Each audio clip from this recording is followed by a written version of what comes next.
On this episode, it's a winter wonderland. We ignore Douglas Adams' advice and ultra panic as we finish our two-part exploration of Indie-Ska veterans, Mu330 on Checkered Past, the Ska'd cast. Oh, way, oh, what the fuck you doing with your life these days? Oh, way, oh, what the fuck you doing with yourself? Oh, way, oh, what the fuck you doing with your life these days? Oh, way, oh, what the fuck you doing with yourself? What up, Checkerheads? Welcome to Checkered Past, the Ska'd cast with Celine and Rob, the show where a notorious SKA and a two-tone Pak Ska Kur explore the history and impact of a different band each episode. Hope to bring in new fans along the way. I'm Rob, and this is my sister and co-host, Celine. I'm not sure if that works. I hated it. I loved it when I first wrote it. The one that we did on the bonus last week was better. I was trying to think of another like 90s hip-hop, but I I just feel like they were connected. Oh, two-tone Loke. Oh, man, I fucked up. I fucked up bad. Whenever we drop a beat, we have to pick it up where we left off. Pick it up, where we left off. Pick it up, where we left off. Celine, what's new with you? No, wait, I'm going to go first this time. Oh. I'm going to just... Okay, fuck me then. Yeah, you told, on the last episode, you told your awesome I did. Story about you on the ski hill. My trauma, my deep physical and emotional trauma. It was great. I don't have anything that hilarious. But I do want to talk about my experience getting booster shotted. And I don't know if everybody's experience was this way. My experience was like this. I woke up, barely got changed, drove down to the pharmacy 5 minutes away. Buddy was at the pharmacy with a pile of needles ready to go, pointed to a room. I sat in the room. He came in and was like, hey, I'm going to do about 40 of these a day. Punk. All right, see ya. If I had a nickel. I was out in, I think it took me a grand total of 15 minutes from the moment I left my house to get there and come back. The whole experience. I don't think that's a normal experience. But there's a point to this story. Now, the other day I went to go to Dairy Queen because I had a coupon. I drove down to the Dairy Queen that is 5 minutes from my house, similar to the pharmacy. I go there and there's a sign on the intercom that's just flapping the wind that says, sorry, we had to close today. So I drove an extra 10 minutes to the next nearest Dairy Queen because I will not be stopped. I was in the line. What did you need to get? I don't know. Whatever my coupon was for. Hot food or cold food? Oh, hot food. It's winter. Hot eats? It's winter. Yeah, I got hot eats, not cold treats. It's the winter time in Edmonton. I get into the line and there's three cars in the line. Every car is at least a 10-minute wait. I don't know what's going on in there, but they were having a hard time that day. From the moment I left my house to the moment I got my food and got home was 50 minutes. So the moral of the story is I don't know what the fuck is wrong with people not getting their goddamn vaccines when it takes like 10 fucking minutes, but it takes me almost an hour to get my goddamn Dairy Queen. I don't think it's time. That's the issue. But I'm saying that the amount of effort and time put into being an asshole with the fact that on the last episode we talked about Arianne. Only it was about time. You know what I'm saying? That's if what only, I'm saying. Exactly. But that's what I'm saying. Yeah, if only it was about time. It makes no goddamn sense. No. And I won't say I'm a hundo today. I'm a little groggy. I got that post-boost grogginess. But just the impact on my life was so minuscule. Yeah. Less minuscule than my absolute desire to get crappy fast food, which I also got and was mildly disappointed about. Chicken basket? No, that was whatever. A burger? Yeah, man. Don't get a burger from Dairy Queen. That's insane. You get a chicken basket, you get cold. I will say, I got hot queso as a dip. You got hot queso at Dairy Queen. It was disgusting. I don't think... that's your own. You deserve that for ordering queso.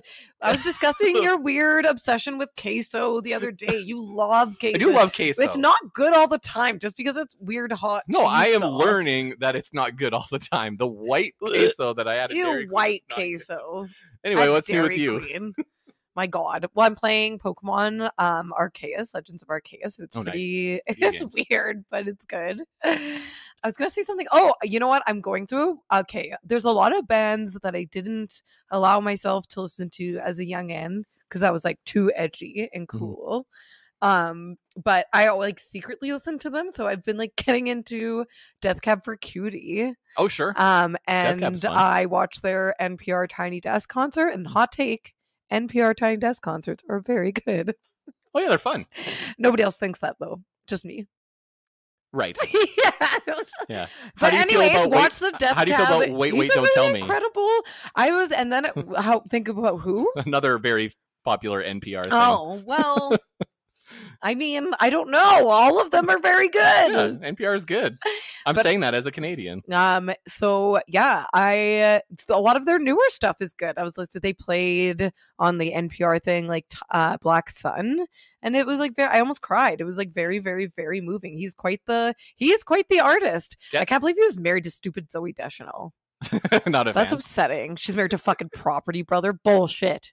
There's got to be. I was like, I need to find the song that's about their breakup. There's got to be a song about their breakup. I really feel like the other Property Brother should marry the other Deschanel, so that it's like when the Maddens married the Simple Life people. They're not. They didn't marry the Simple Life people. Dated them, no, they didn't. Paris never dated one of the Madden brothers. Wasn't it was Cameron Diaz and Nicole Richie. They're both still married to them. Paris had nothing to do with this. That's the worst thing I've ever heard. Cameron Diaz has nothing to do with Simple Life. Cameron Diaz. You're trying to pop culture me? Also, I asked for it. You did ask for it. I did ask for it. Wrong. That's me doing a Depeche Mode impression. Oh, I thought you were doing Lex Luthor in Superman Returns. No, I will never make it. Because your hero is Kevin Spacey. No, what's the next thing? Wrong. What's the next thing? In the podcast. Fine. We have our first return guests. They're the co-vocalists and songwriters for Ska'd group Flying Raccoon Suit, whose hit album Afterglow is streaming everywhere right now. Stream it. Jess and Andrew are here. Yay. Hey, unmuted. Did it work? Hey, it worked. Yay! I clicked the line. I did it. Yeah! Woo! Thank you guys for having us. Thanks for being our here. first return guest. That's fun. I know. How are we going to do it? Well, Jess is new, but still, the band is a return. And like 6 months later, too. So, like, my first question is, why? The interview has started. All right, Jessica wasn't here the first time, so why are we returning? I'm going to let her answer. That's a good question, Andy. Why don't you answer that? Man, we're huge Mu330 nerds, and we've covered at least 3 of their songs live, and we've tried other ones at practice that don't work, and it's something that Jess and I have in common, definitely, in what we listen to. Yeah. Are you a big Mu330 fan, Jess? I am. Maybe not as much as Andy, but definitely always have been. So that's sweet. What is your ska origin story? Yeah, we don't know your ska origin story. Ooh, okay. So it's kind of all over the place. So the first person I met when I moved to Mississippi when I was in 8th grade, it was Curly. And yeah, and then the next year I met Andy, and yeah, I think they're in the process of starting the band, and I loved ska, so I kind of like watched from a distance, like them at the talent shows and all that. It was, but anyway, that's fun. Like hearing Tragic Kingdom on the radio when I was younger, and I hate to say it, but like UB40 and Sublime, and I was like, I need to find more of that sound. Whatever that sounds like, I like it. Yeah, and I found it. A warm, fun party time. Yeah, and that led me to like indie stuff, and then I was really into shoegaze. Like Mazzy Star is like one of my favorite, if you want to call them shoegaze, whatever. But they're like one of my favorites. And then Mu330 kind of like put that together for me. Right. Yeah, that's awesome. That's an interesting... Where it had like those other influences mixed in with ska, where it was like kind of relatable on that level. Yeah. Yeah, it wasn't like just ska. It was like, everything I liked plus ska. So... What I can't get over, so I don't like I don't have a history with them really at all, but what I can't get over is like how ahead of their time they were. Like even if I don't love their stuff, I'm always like that was that year. Like it sounds like a lot of their stuff sounds like it could be like released today. That's what yeah. Yeah. That's how I feel. Yeah, they're really ahead of their time. So, yeah, I don't know how, like, it must have been a different experience, like, hearing them, like, earlier on. Like, I'd be like, whoa, what is this? So did you all know each other in like, junior high and middle school? Andy's, like, a year ahead of the rest of us, I think. So... Old. It was me and Curly that became friends. And then the next year I met Andy. And then I didn't realize we all knew each other until like later on when I started dating a guy that was in the band, like an indie band with Andy and Curly. And so we all started hanging out. And then like eventually, we started making music together. Yeah, Jessica was in a different ska band actually. And we started as a bunch of high schoolers. We were not very good. And at some point, we got her to join us in FRS, and that's when we became good. It's kind of from then on. So that new lineup, since her and Nevin joined, is sort of like that's where we're at now. The turning point for the band? I think so, yeah. Yeah. I don't know if we got that story on your last appearance, but like what is the origin of the band? Like where did you all start and how did you all kind of like connect? Well, wasn't that... Oh, well, that's kind of. Well, the beginning of the band, we were all just a bunch of high school band nerds, and we saw like punk music and stuff like that where, people can play that and have brass players and stuff. That's awesome. So there's about 4 of us left from that period in time. And around 20, we didn't do too much because we were a high school band. We weren't good at, marketing ourselves. We played locally too much, which is a problem that people do, and all that sort of thing. And then after high school, people started moving away. We didn't do anything for 2 or 3 years because, folks went to college or moved out of state, stuff like that. And then we got Jessica and our 2 new horn players, Brandon and Nevin, and we recorded our second album and sort of restarted the band in 2016. And from then on is what we've been building with her. And now me and her and Curly do like most of the songwriting and stuff and all share parts in it. And I think this is the best form of it for sure. Where do you see the band then going from here? Like I'll say like this last 12 months for y'all has been like astronomical. Like when all the year-end lists were coming up from people, they were like Flying Raccoon Suit, Afterglow, topping lists. So that's a lot of awesome Afterglow, heat. Afterglow, Afterglow. Yeah. Afterglow this, Afterglow that. No, I'm just It's kidding. awesome, but it's great heat, right? It was. So where Spotify now, right? playlist Afterglow. We get it. It's a good album. We all like it. Well, okay.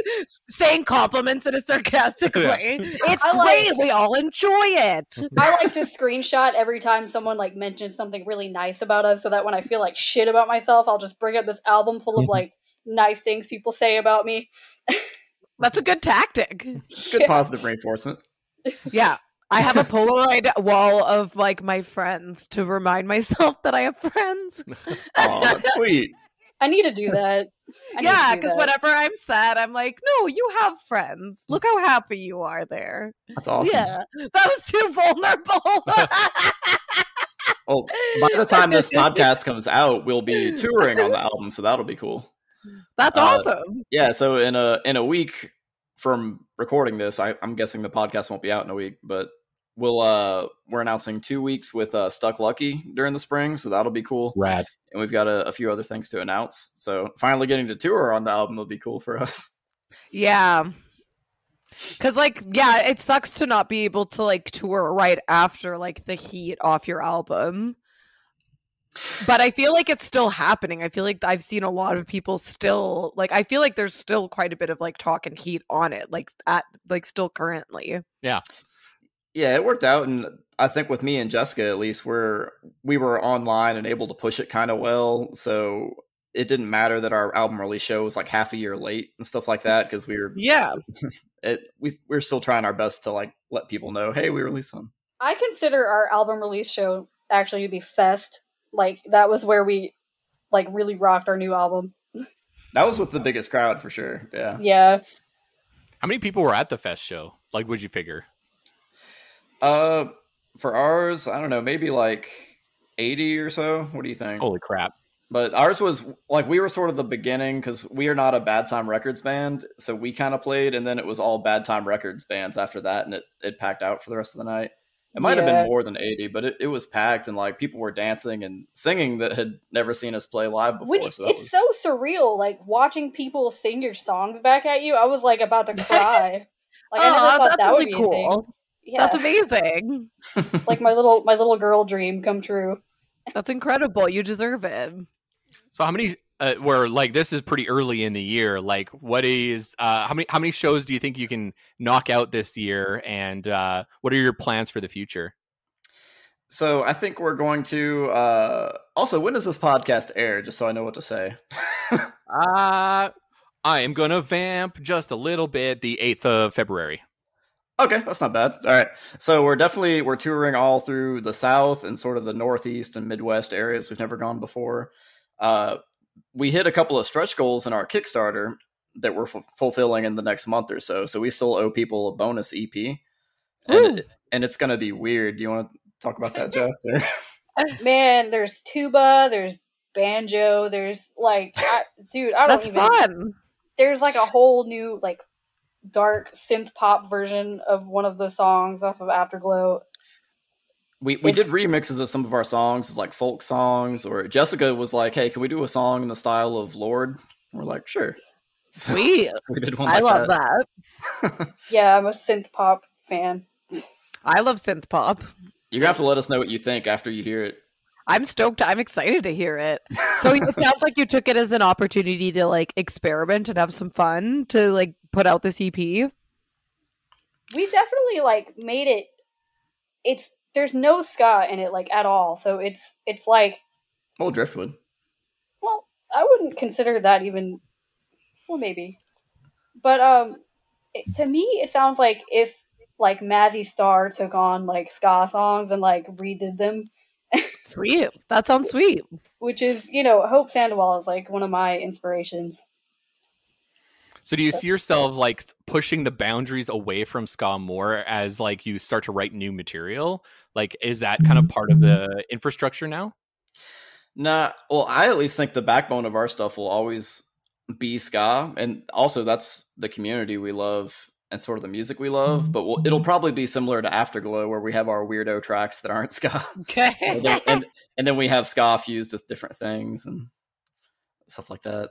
We just recorded our first brass band song for something we'll talk about like later this year, and that was a wild change. Sweet. It's crazy sounding. Like, that was not a cover I ever expected to do. And she crushes it on vocals too. It's perfect. Oh, no. Yeah. Yeah. No. She's too modest. Yeah. Mouse. Not too much. Mouse. Yeah. That's me. An influence of Flying Raccoon Suit. Yeah, perfect. So And Celine. I'm going to call it out here. We are visually, I can see that Andy's wearing a Fishbone shirt. And so I would be remiss if I didn't ask the immortal question.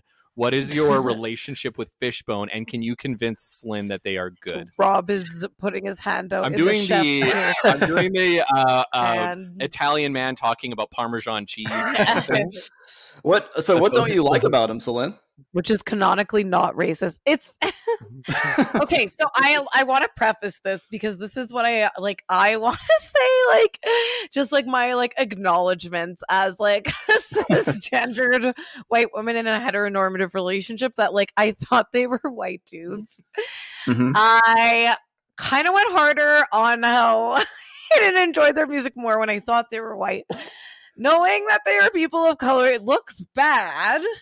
But I don't I get it, but I don't. I question who actually enjoys the songs. I think there's you like a thought couple they were songs. Primus. I feel like may you have thought they were Primus. a Primus, or like I put them in the same category as a Primus, right? Like I was just like, there's a lot of like do. I mean, they're definitely proggy, but have you seen any of their live Proggy. performance videos? See, that's where everybody's selling me. No, and I've never seen them live, so that is Oh my what god, people say. Angelo's balls. Oh, we were on another podcast where they were telling us this insane story where Angelo, the front man, he's a crazy person. He'll just like dive out into the crowd. He's jumped off of a 2-story like ledges into the crowd and stuff like that. But they told us the story about Angelo's balls, where he split his pants jumping into the crowd, and he came back up on stage, and he had a saxophone in one hand and the mic in the other, and he was struggling, like his pants were torn and about to fall off, and he was struggling to hold them up. So a stagehand came out and was like trying to duct tape his pants back to him to make the show work. And at some point he gave up on it and just like ripped them off and like dove back out into the crowd. And he was like, "Get ready for some balls." I remember it was something like that.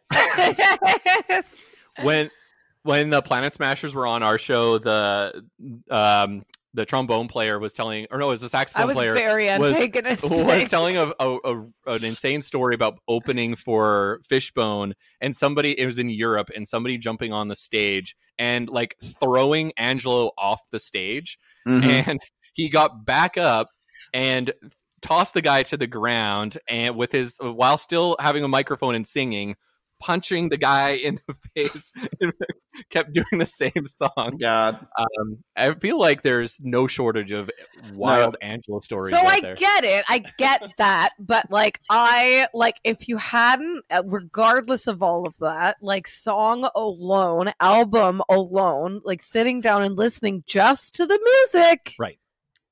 All right, Not so sure good. if it's enjoyable. It's so good, yeah. It's so good. One of their songs, it has like 15 different key changes, and I love that. One of their songs.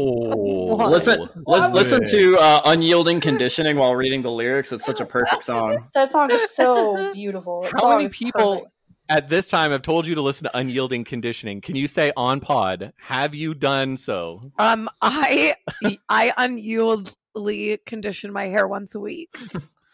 Watch that music video when we're done. It's awesome. Yeah. Between that, like, I feel like Celine is like now at a point where it's like getting hard. It's getting harder but I feel like it's now. I'm here. This is like when you're like a shitty Republican and you're like, well, it's too late. Like I'm hearing everything you guys are saying, but I've made my bed. My name is Donald Trump, and here I am. And until Jer comes on the podcast too. I know that's my biggest fear is Jer, Ska'd too, and that if I ever have to justify it to them, that will be will be the end of me. Jer is like their biggest fan. You see this shirt in so many of their videos. Yeah, it's gonna be a dark day if that happens. It's gonna be a dark day for me. I actually need Joey to ask Jess a very important question. About Melodica Gang. Oh, Melodica Gang, rise up, right? Yeah. So I have a story. Oh, wait. Okay. I was throwing it to Joey. I don't know what I'm just going to preface this. Okay, preface it. By saying I want to publicly apologize, but I think it's also fair, and I would like to know Jess's opinion on this. So I work very hard. I work long days. I talk to people. There's a lot of sounds. You know, there's a lot of like mental health sensory stuff for me. So when I come home, I don't want to hear a melodica. I do not. I came home and Joey was sad and he was like, it was like 8 p.m. I worked like a 10-hour day and I come home and he's fucking not playing the melodica, figuring out the melodica. And there is a difference. Melodica experimentation after a 10-hour day. And I could say, I was like, Joey, I can't. I was like, you cannot play that right now. So the question I have is, like, what's the appeal of the melodica?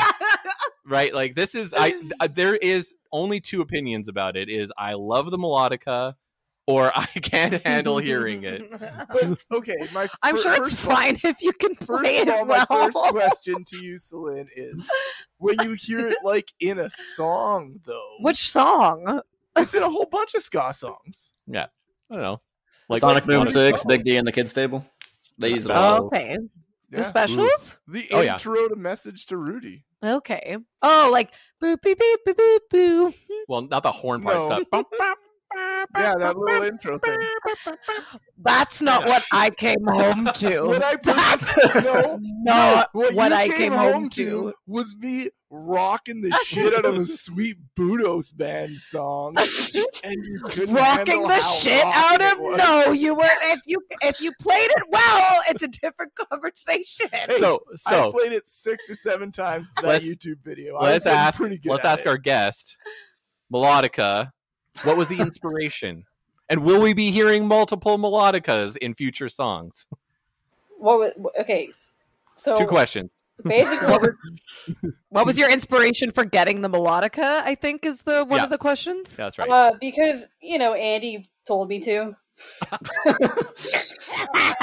But no, I wanted to learn an instrument, and I was like, keyboard might be a little too too much. So much. melodica is like a perfect meeting. Like Right. you can carry it to the store Right. and play it, even though I don't know why could you want carry to it do the that. store? You can irritate For people money. really easily with it. Yeah, you can just like walk down the street and pull it out, and you don't have to plug it into anything. It's pretty cool. Do you know what? That was the same reason. I mean, not the not plugging in, because that was the biggest downfall. But that was the same reason I got the theremin. I was like, I should learn I an thought, I instrument. thought you were going to say the double bass. I want to carry No, it to the store I- and just the- annoy honestly, people with it. Your upright bass haunts me. It reminds me sorry. of like, no, it's just like the 3 years that I had my upright bass, and I was just like, ow, it hurt everything. Where there's no amount of calluses that you can build up to make that enjoyable to play. It's actually funny, like how many people don't know what a melodica is called comes back to bite us, because we've played shows where, like our album release show, for instance, a couple of bands left some stuff there. So the venue owners called us and were like, somebody left a keyboard here. I'm like, oh, we don't play keyboard. And- I And pulled then it they- out one time. I pulled it out at a show, and some guy and some drunk lady in the crowd were like, "Hey, is that a bong? Are you about to breathe through a bong?" And I'm like, That was Why- me and Joe. That was me and Joey. I was like, I know that we're in New Orleans, but no, this is not a bong that I just brought on stage. it's just a flask, and you like pour it, pick it up. Anything's a bong if you try hard enough. That's Hey, true. hey, And, I might try. I want to go on pod here. If you need to do like a sweet like 3 harmonica thing in a project melodica thing coming up in a project, you, me, and Craig would be a pretty sweet chorus of melodicas. I see. A That's chorus. your, that's your I mean, on pod. You're trying to international- insert yourself. International melodica gang. We're gonna We need- get Yeah, on there. We need to 3 countries. represent. We need to represent. That's Need the to sound that represent. plays at the gates of hell. Perfect. That's what we're going for, right? It's like a melodica of like da da da da da. Is that Star That's the Wars? Imperial March, yeah. It's the Imperial March because I also don't like Star Wars. Star Wars was pretty Because I'm satanic. fun. Because I was fun. Because I'm a fun person. Star Wars is kind of satanic. Where's God? Where's God? False Force, I idols. guess. False idols. Yeah. Who are the False idols. stormtroopers worshiping? When you go to hell, it's just Star Wars. Yeah, honestly, but when you go to heaven, it's Jar Jar Binks kissing you on the head. Oh God, no, that's worse. I was about to say Way Jar worse. Jar Jar is the god in the Star Wars universe. Yeah, Misa, love you. Oh god. Yeah, So I'm, you're like I'm the good. dog? Misa, love you, Jessica. Ah, Misa, so proud of you. good lord. No, you're right. It was hell. Yeah, sorry, that was hell. We got one more question, and I know this question's been brought up before, but a bunch of people on Twitter actually did reach out to me and said I should ask this question. The band's name, we need to put it on record. What is the No. what is the rationale behind the name, and talk about the controversy about Tanuki? Oh, I guess Andy, you take I this thought one. they did So, say it wasn't it's- off. Nothing was off record. Yeah, No, that's that's right. fine. So we started, like I said, in high school. We were a bunch of nerds. We weren't very good at music. And we were trying to come up with a band name. And I think I just happened to be wearing like a Mario shirt that day that had the Flying Raccoon Suit on it. So our bass player was like, "Oh, well, how about Flying Raccoon Suit?" And we're like, "Well, that's as good as anything else." And it's very fortunate for us that we haven't grown to hate it, because I think as far as band names go, it is hard to come up with a band name you like. And I like that one. But people think we mean the Tanuki suit when we talk about Flying Raccoon Suit, which is a different power-up in that game. So the name is like a blessing and a curse, because like when you hear it, you're like, maybe I should listen to this dumbass band, and then it's really not what you expect from that name. I hope. But yeah. But also, people at work will come up to me. They're like, "Hey, I heard your band last night. What is it? The Flying Squirrels?" Also, it's staggering how many people you find out can't spell raccoon, and you don't know that until you have so many flyers and events and posters and stuff like that have it with wait. I'm gonna go for it. Sorry, I just want to go for it. I want to go for it. Okay. Okay. All right, moment of truth. 2 C's, 2 O's? Is it 2 C's and 2 O's? You got it. You've interacted with us on Twitter, though, so I hope. Sorry, I do see it all the time. What also shocks me is how many people can't spell Tanuki. Why the fuck are they always spelling it with 2 O's?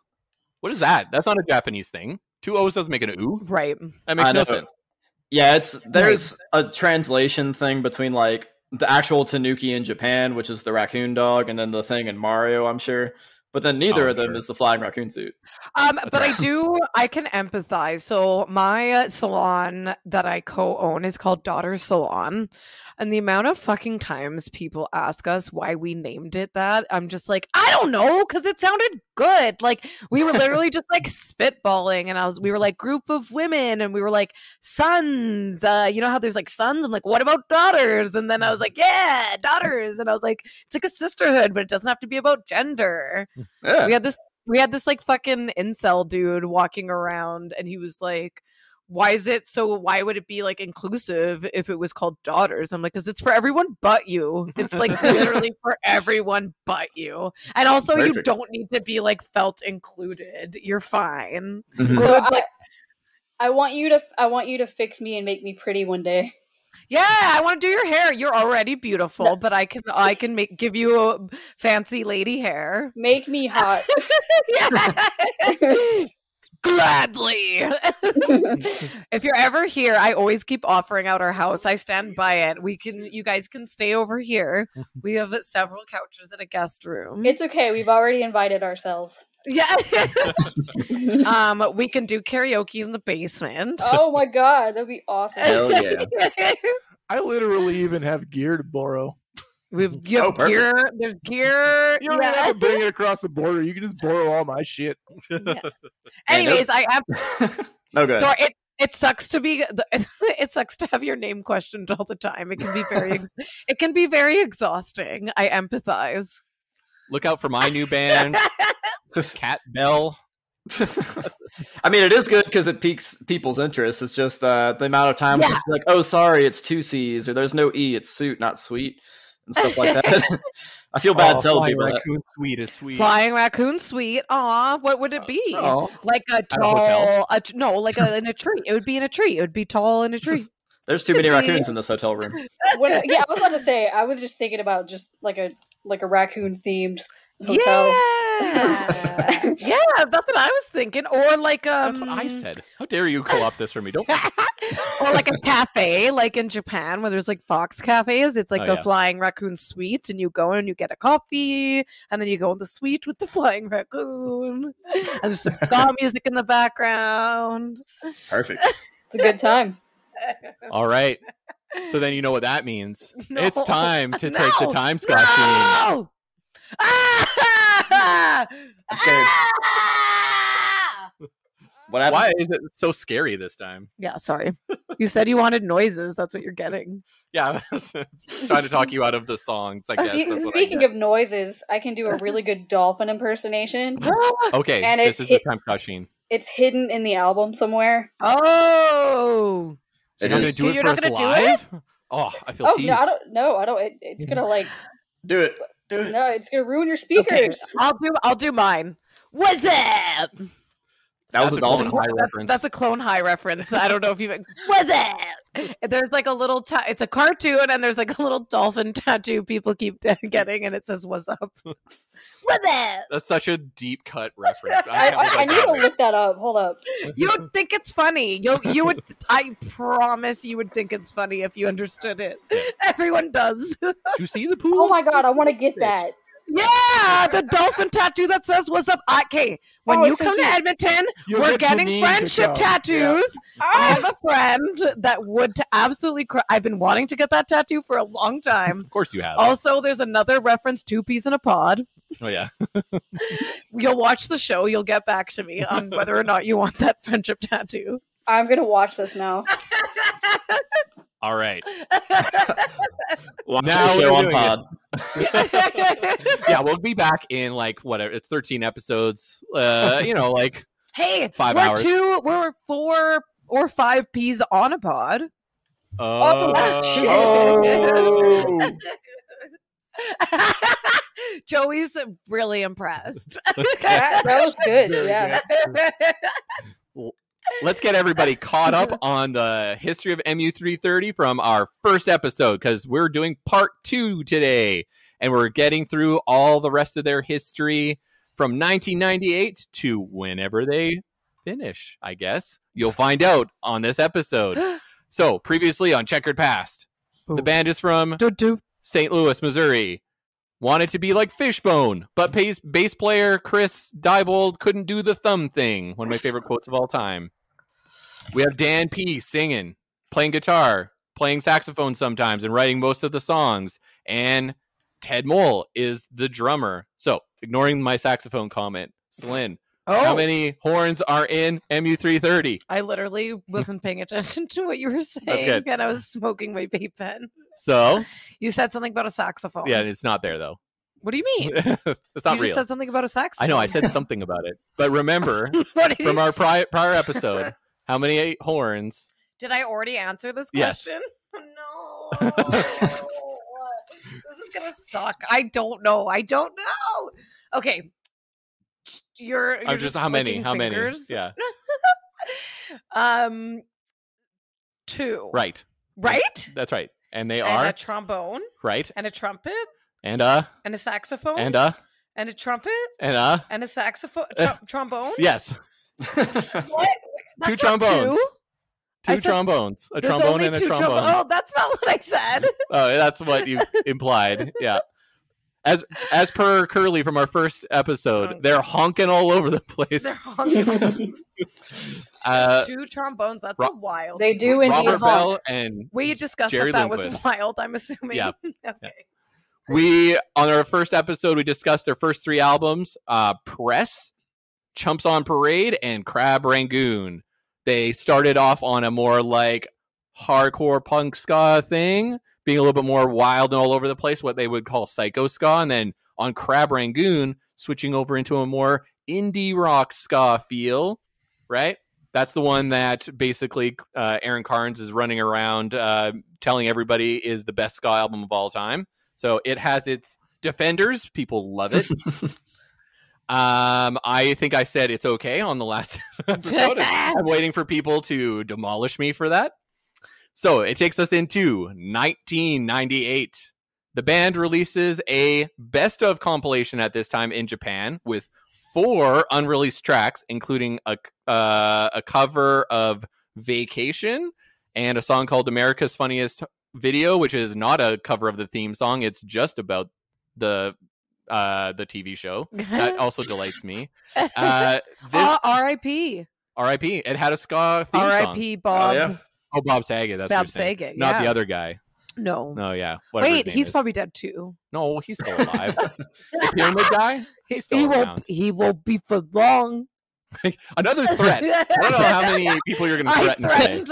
I think it was the last episode. Oh, I his last threatened episode, you someone's threatened life. somebody's life. Yeah. But now Celine it's is coming Cat. after. Yeah. No, for long, former host. Oh wait, latter host of America's Funniest Home Videos. Bergeron. Tom Bergeron. I got it. This Where's is your dead? Berger on a slab. This is to tide people over until they drop their hotly anticipated follow-up to Crab Rangoon, and they tour internationally, and they claim are the first U.S. ska punk band to play in the UK. This is 98.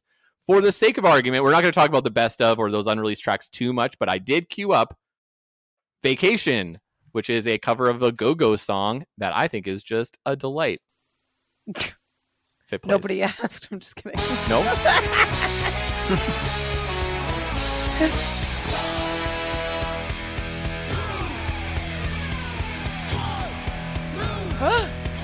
Whoa. Counting.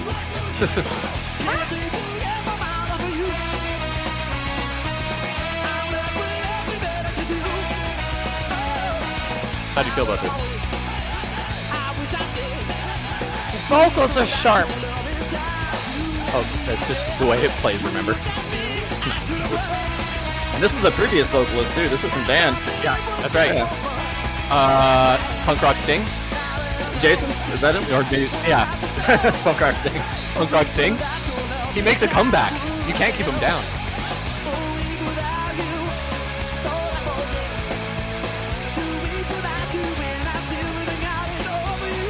Celine, how are you feeling about this? I can't hear you. It's okay.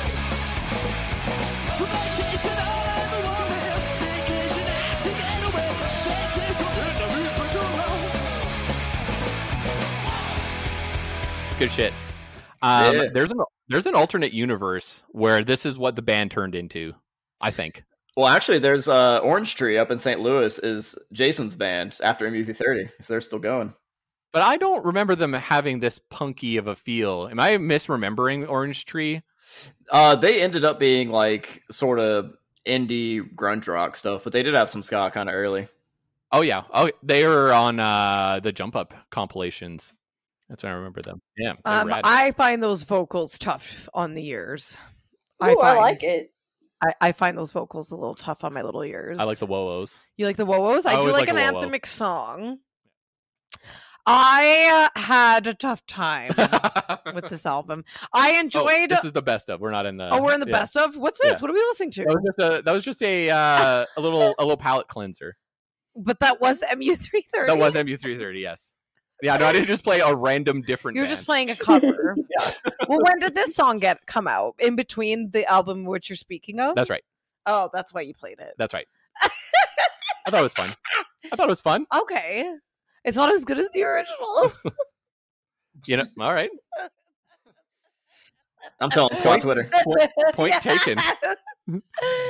Carry on. Carry on.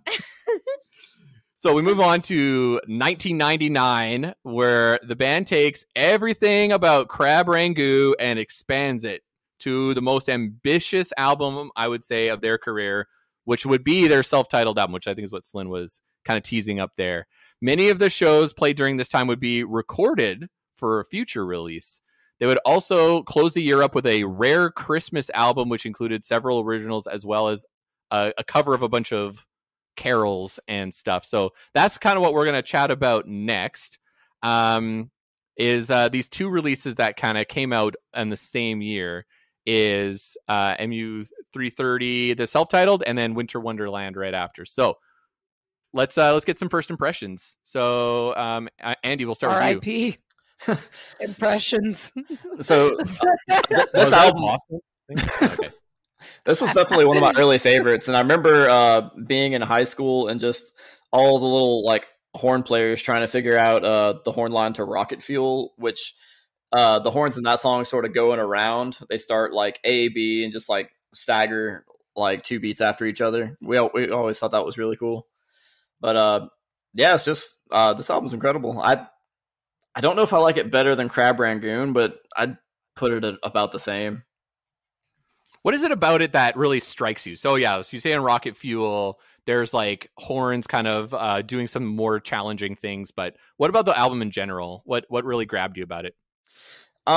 Something I really like about them is the way the bass and drums are sort of the backbone of every song. And a lot of times the guitar, like it'll do the ska punk stuff, but sometimes it can just be like a layer of noise or just like grunge or distortion on top, sort of like Pool Party. and tracks like that. And that's something I always like trying to emulate because I love really strong bass and drums, and then guitar just being like textures. And they did that really cool. And we have Pool Party queued up. Do you want to play that? Okay, Pool Party's fun. I did enjoy that song. That is cool. Pool Party's a fun jam. Party time. If I was at a summer pool party and someone put that on, I'd be having a good time. And there he goes. Yeah, I see what you're saying. I like it. It's a little dirt on that. Yeah, and he'll end phrases too with just like feedback and stuff like that.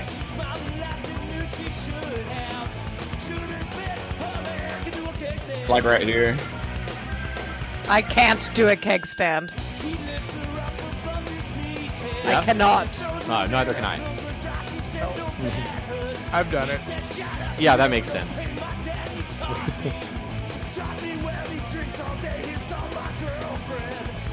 Yeah, it's a good song. I like it. I also like this part. This is awesome. Oh, there's those double kicks. Whenever they come up, I get excited. Yeah, that's something that I really love between us and them because Curly loves double kick. So who can and cannot do a keg stand? So I can't. I can't. Joey can. I've never done one. Joey, Engineer Joey. Jess, can you do a keg stand? I don't know what it is, to be honest. You're speaking to like I don't know what that is. It's literally I've heard the phrase, but I think somebody just lifts up your feet and while your mouth is on a keg nozzle. Okay, you put your hands A on keg the nozzle? handles of the keg, Yeah. and then other people lift up your feet, so you're doing like a handstand, but you're like not holding your own weight. Somebody else is doing it. How the And hell? then somebody else pumps the keg beer into your Crazy. face. That's you whilst have doing how many that. times have you done that? I don't know, maybe Multiple half a dozen. times. Half a dozen. that sounds like a nightmare for me. I didn't even Yeah. start drinking until I was 21, and even I don't drink now. I'm a bartender, and I don't even know. You're better off. You're I'm better off. past it. I would say I'm past my keg standing time. However, if it was presented to me at a party and I was in party mode, I wouldn't. say Yeah, Joey. What if your party friend was here and there was a keg and we were like keg stand. no. If any party friend was here, and I Any was a couple party friend. beers in, I'd be into it. I would. I think I have done it like very drunk, like not Yeah. well. Like I think like not well, and people were like, "Oh, let's get her down." I have like Spitting it war out. flashbacks when I see a keg. It just reminds me of my job and how hard it is as a 5'1", 107-pound human being carrying a keg from one side of the room to the other. It's like horrible. I'm 5'0". I'm not saying that as a competition. I meant as a relation. I am a couple of short queens, just a couple of short queens. But yeah, bartending. I can only imagine. You must have to have like the patience of like a saint to be a bartender. It's I tried wearing bartending thin. once. I only bartended for like 3 months and I was bad at it and I wasn't trained. It was at this like little goth bar towards its death and nobody trained me and I was like, I'd ask people how to make their drink. I was bad at it. I was really bad at it. I mean, Do you do like cocktails or do you do like straight up like highballs and pints? I mean, we do everything over there, but it's like it's a country club, so everyone's like, "Give me an old fashioned with the finest bourbon you have." That's wild. That's wild and fun. Do you wear cowboy hats? No. Yes?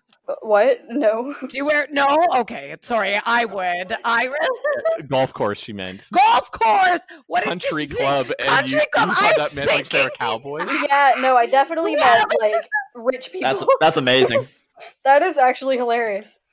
I did not catch that. Yeah, we have lots of like.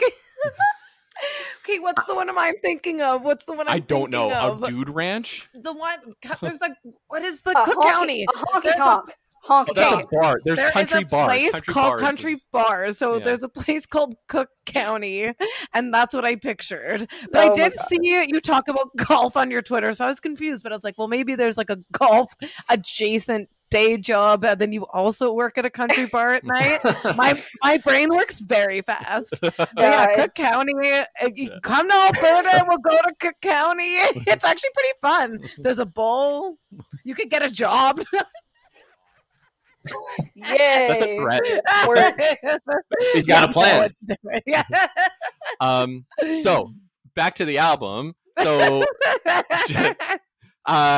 so Jess, how do you feel about it? What is your relationship with it, and what's your impressions? This one, it doesn't grab me as much as like Crab Rangoon, Ultra Panic, but I mean, I do like it's a lot punkier than, you know, the other ones, or than Crab Rangoon, and like the bass lines get me in that one. Is there anything that stands out? Any tracks that are like a favorite, or not, or even some that aren't? Really, I don't know. Nothing about it really like grabs me as much as the others, so I can't really comment. I think like I'm in the same boat. Like maybe we can listen to let's listen to Float Trip. I found the production quality like not as good as the previous albums. When we get to Ultra Panic, that's me and Jessica's album. Yeah. I think we're all like we'll chat, sitting on our hands waiting to talk about it. We'll talk. Just like, come on. We'll talk about it. Like, this is okay. This is a little folky. I like that the trombones are playing really high on the register, which is cool. It's catchy. Yeah.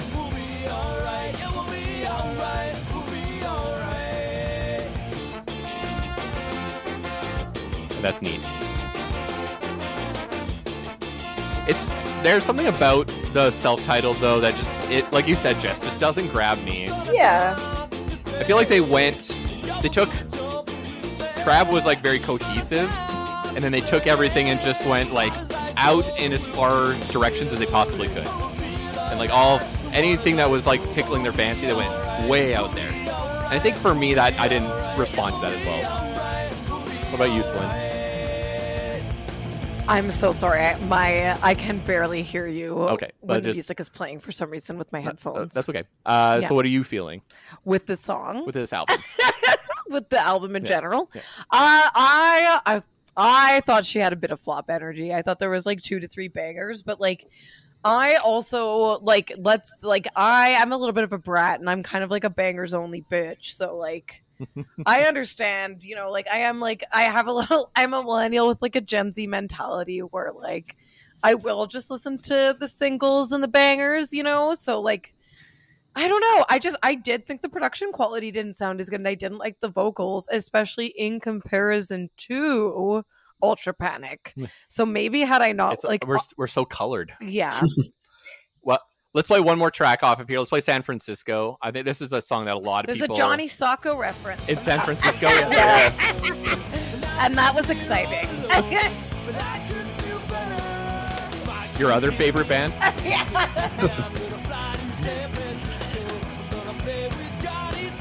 Woo! There it is. I do love this song a lot. It's great. This is a good one. I also appreciate that there's a song called Hot Cheese. That's queso! You know what? That's my favorite part. That's my favorite part of the album is the song that's called Hot Cheese. Yeah! That's it. Not white hot cheese, though. But from our last episode. No, that was this one. Everything's running together for you.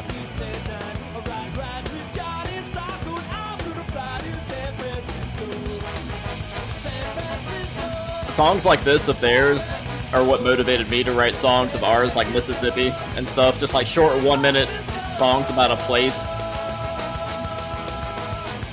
And this is the song in its entirety. Yeah. That's the thing I like about it. It's raw vocals, though. It reminds me a lot of Andy. Like, the way Andy sings, it's very similar. And I love Andy's voice. Like, I'm just going to say that. I always have. And, Jessica is the stronger singer for sure, but I like doing the noise stuff. I enjoy both of your vocals, especially together. Thank you, Celine. And I like your vocals better than what I heard on this. There you go.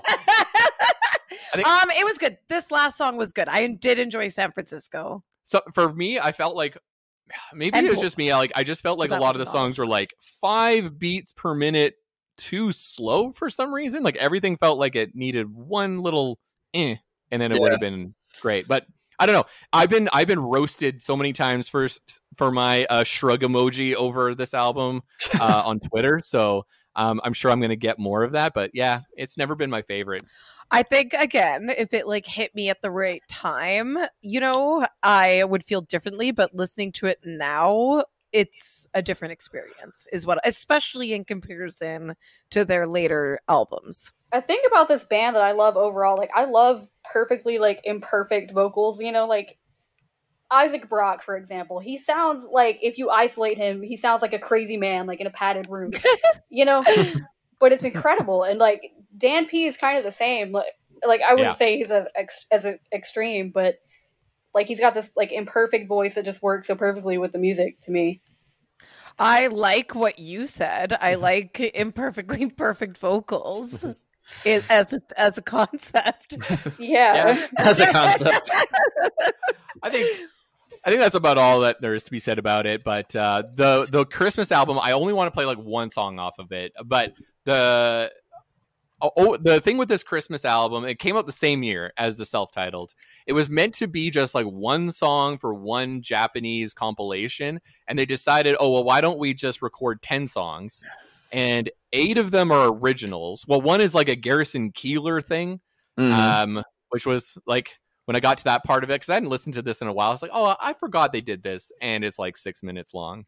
Yeah. And then they do 2 covers that are both church songs, which I also thought was an interesting choice. A lot of interesting choices on. There's church songs? Yeah. The cover they're like of choral it. songs. The Yeah. cover of it, so wild to me. Like a 2-headed Santa, 4-headed reindeer. So why do you think? What's the why behind this album? Everyone. I mean, go ahead. Andy. I have strong feelings about this album, not because I particularly like or dislike it, which I like this album, but people were so strongly against it that I know, Rob, you've probably listened to him in different podcasts, Dan P. He talks about this album being why they didn't release their Halloween album. It got such a poor reception. He's like, we recorded an album about monsters and aliens and stuff, and never released it. Like, he released the one alien song on that compilation, Don't Run and Don't Be Afraid, but they just have a whole album shelved because people like disliked this one so much. That's a bad move. Halloween is the superior holiday by a long shot. It's now, because it's like, look out for my Valentine's Day album. Yeah, it's legend. It's legendary that there's that like long lost album, but I don't know. Maybe it's because it's just not that cohesive, or maybe it's because it was like, I almost think because it's so weird. Mu330 self-titled is weird. This is very weird, and I think it implies the direction they went in after. Yeah. I don't want to play like too many tracks off of it, but why don't we play? Maybe we'll play 2. Let's play Christmas, Merry Christmas. December is a really good one. Hey, Christmas, Merry Christmas, Merry Christmas to you.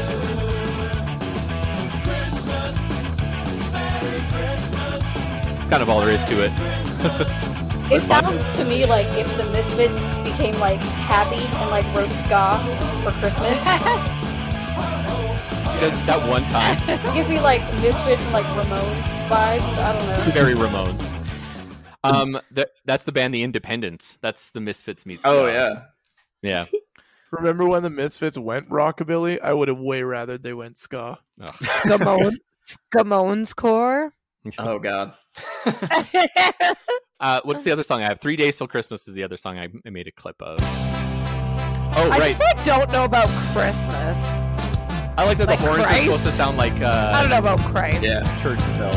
Does MU330 like God? I don't know. No. They have a lot of songs against the Catholic Church. Yeah. I don't think so. Yeah. Boo God. Boo God. I'm so excited to have Reese Roper.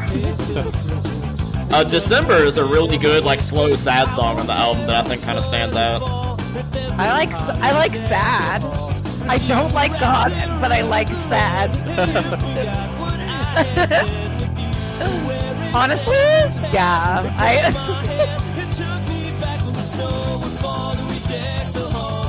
That's bass. The bass sounds really good. His bass lines are so fast and good. A lot of the interviews I was reading, like later in their career especially, is about how that was like the hardest thing for Chris, like when they were like doing reunions, was relearning to play that fast. Because even like, you know, like in a lot of things with like ska bands especially, is like I would say they tone down their showiness. Like Real Big Fish is a good example. Like I would say that Matt doesn't go as funky ska bass. I'm ignoring it as much like in like his later albums, right? He's like a little bit more subdued, but I feel like with Mu330, Chris just gets faster and faster and more elaborate. Three doors down. Yeah. Hey, Andy. Can I talk about bass real quick? Always talk about bass. Bass talk. Like, you know what I'm talking about. Bass talk with Jess. I don't. Our new bass player. Oh, new yeah. bass.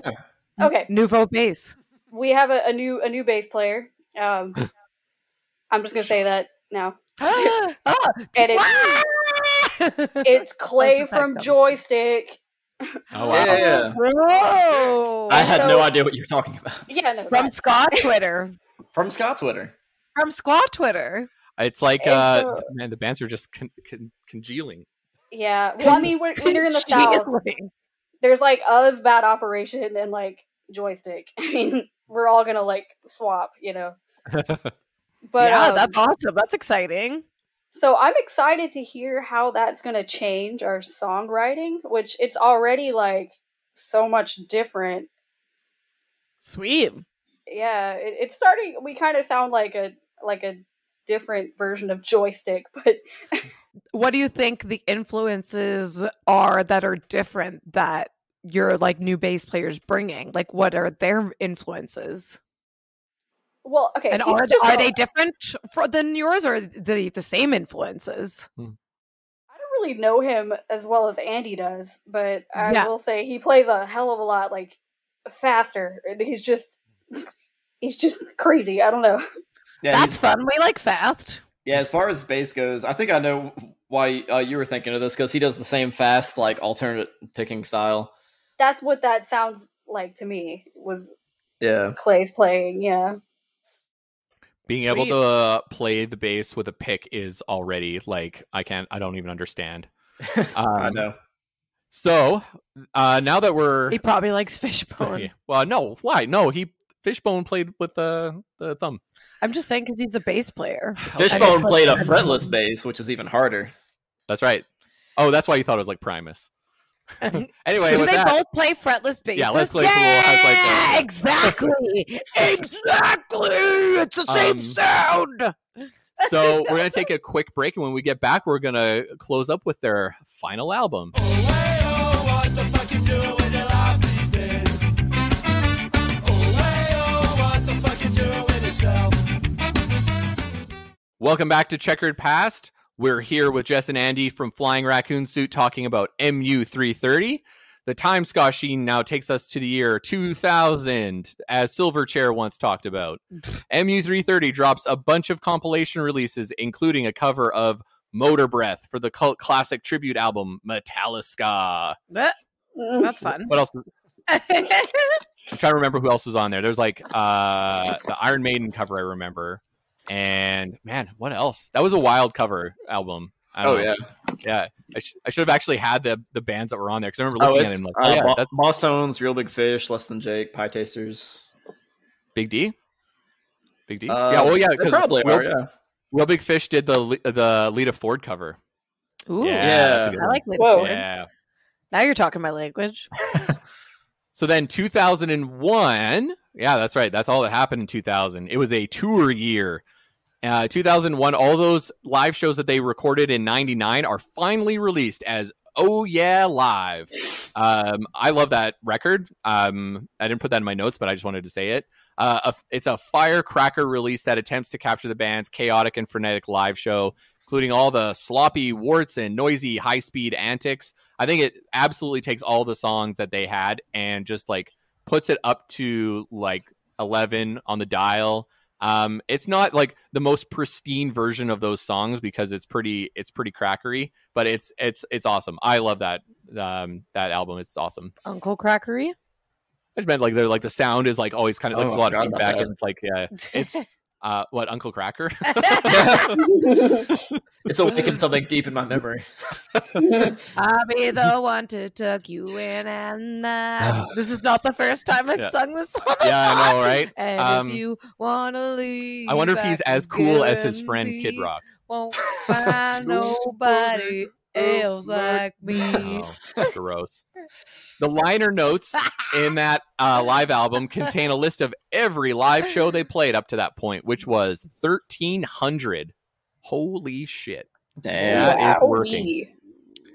In 2002, continuing their regular release schedule, Mu330 releases Ultra Panic, an album taking a different attack, focusing on the band's ska punk roots and toning down their penchant for indie, emo, and metal to some degree.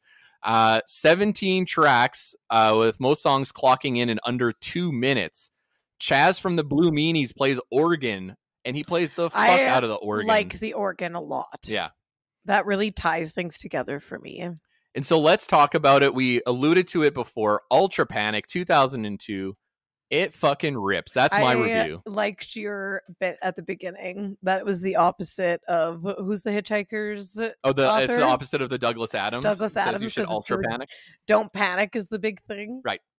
I'm a nerd. I was just about to say, don't forget to bring a towel, but that's South Park. Yeah. Isn't a towel a big thing in Hitchhikers too? I think yeah. so. Yeah, I think it's also important. It's like a towel's the one thing you want on you, but that's towel-y. I want someone to like do something. You want somebody to do something with that. Thanks for giving work to other people. Take that and run with it. That's a funny bit. You're welcome. How do you like Ultra Panic? You liked it? Yeah, I really liked it. That's where it's coming from. I did very, very much like this. It was way more like emo-y and like pop punky. I enjoyed listening to it, and I think that's why the self-titled album fell a little flat for me, because I found in comparison this one sounded so much better. That's it. It's so good. If you thought that Press and Chumps on Parade were maybe like you like the sound better, but you just wish they wrote better songs to some degree, like especially Press. Like Ultra Panic is just the best songwriting. Like I love Chumps on Parade a lot. It's inconsistent though, because like the greatest songs on there are amazing, and then there's like a couple like duds kind of married in there.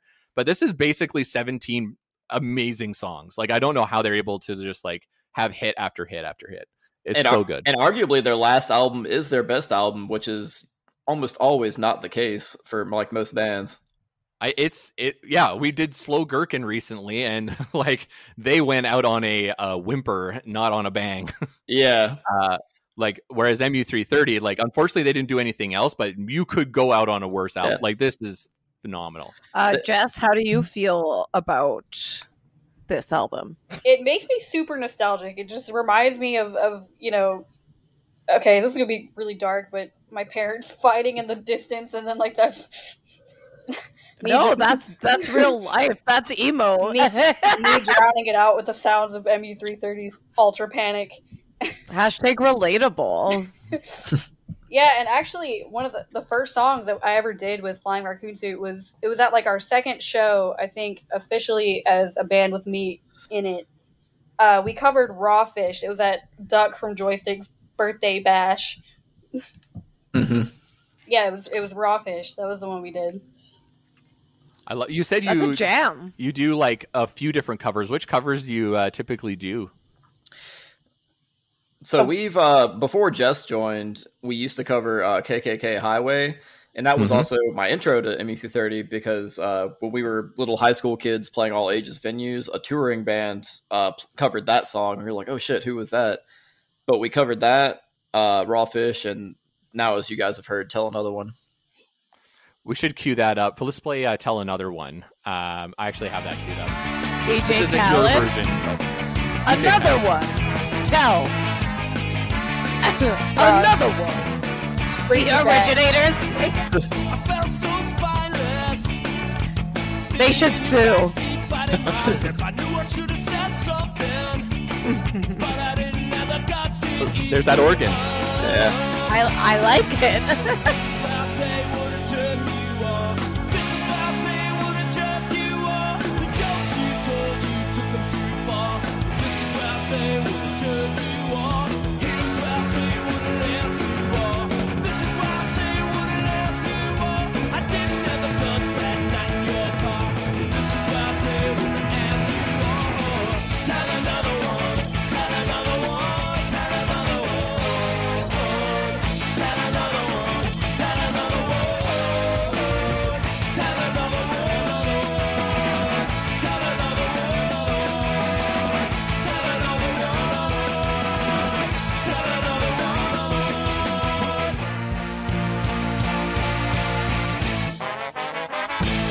So cool. Fun. Yeah, that's very Yeah. cool. Yeah. Damn, that song's good. I like that his lyrics feel like more pissed off on this record too. Even though his vocal delivery still is like kind of like dork in a punk band kind It of reminds thing. me- which I was gonna is say- awesome. It reminds Yeah. me so much of Andy's vocals in that album, like especially in that song. I love it. Like they double down on the anti-racism, and there's songs that Yeah. are like, really dark lyrically, and you would never know if you don't read into it. But like, Please Spare the Jokes is one that has a really deep meaning for me, and the lyrics are super dark. It's like a 40-second long song, just in and out. But there's so much good content on this album. And KKK Highway was another song you mentioned. Yeah. I might just play the whole thing. I think I didn't That even. was the first one I heard too. Did you know that the KKK adopted a highway just a few miles away from my mom's house? They pay the money. Not until this song. Up in sheets and go pick up the trash, the trash, the trash. They pick up the trash, the trash, The trash, the They trash. pick up the That's trash. so catchy. They should know it when they see it. They get a good look every day in the mirror. They get a good look every day in the mirror. That's a funny joke. Yeah. That's timeless joke is what that is. I just love that whenever he plays, like if it's Mu330, Dan P's solo, or it's on the Death Rosenstock like live album, yeah.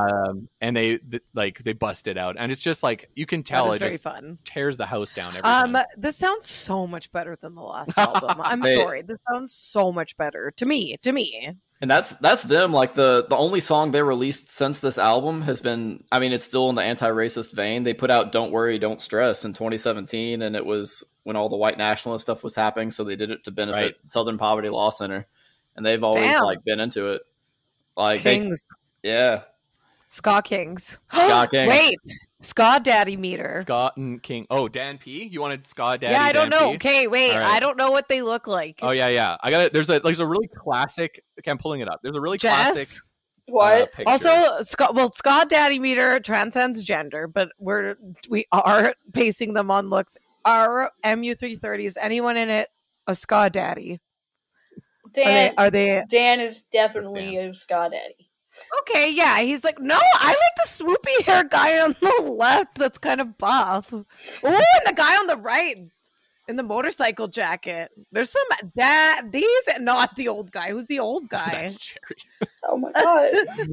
There's a couple old dudes, and then there's three daddies. This is a picture of them like later on. Later on? Okay, It's yeah. like pretty recent There's picture. three daddies. There's like we'll post Three a daddies. picture.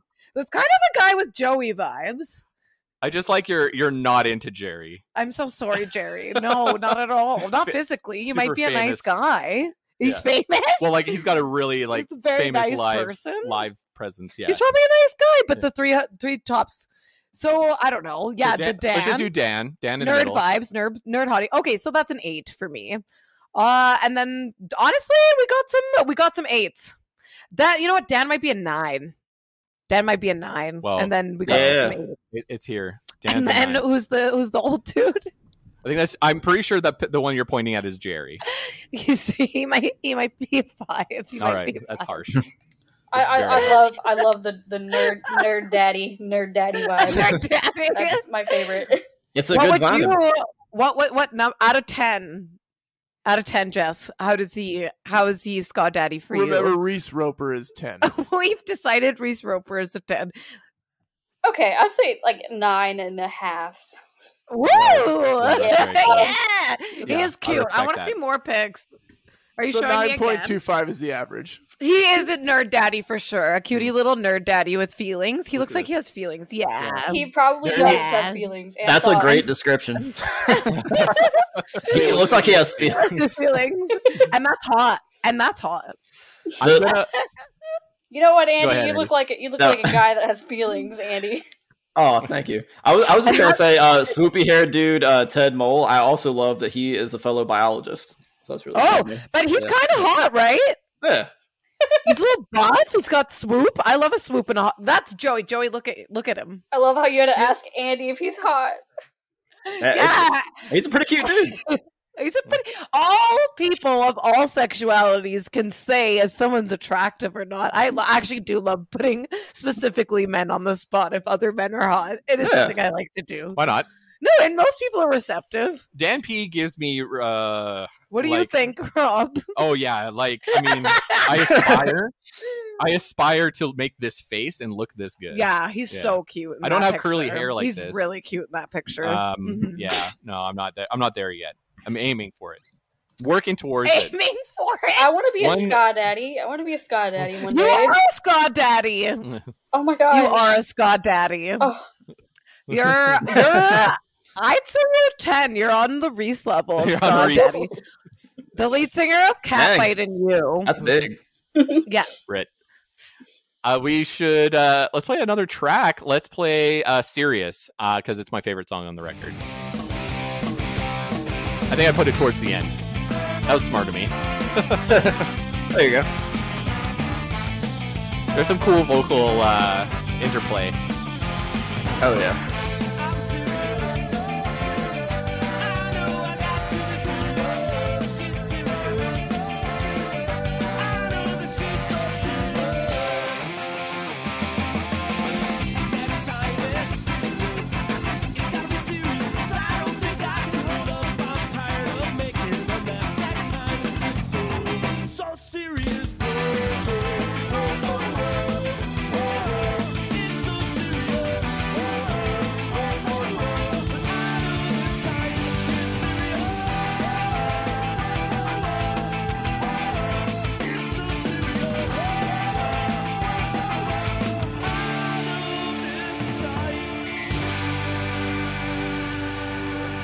Boom.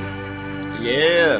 I love the harmonies. I love the harmonies on that So one. good. It's a banger. Like they're at the top of their game. Like that song I think was like is proof that they're at the top of their game. I'm going to donate my organs. Those organs were so good. I don't know. Whoa. why. Call me an organ donor. Because I, you gave away your, You have an your organ secondhand boner. organ. Right? Yeah. Whoa! Got him. Snap. So good. Got him. Got him. Got me. Got me. Let's wind up our thoughts there. Anything else you want Let's to say? wind up our thoughts. Yeah. What else you got to say about I Ultra hate Panic? when you look at me and ask me about things. That's, All right, Andy.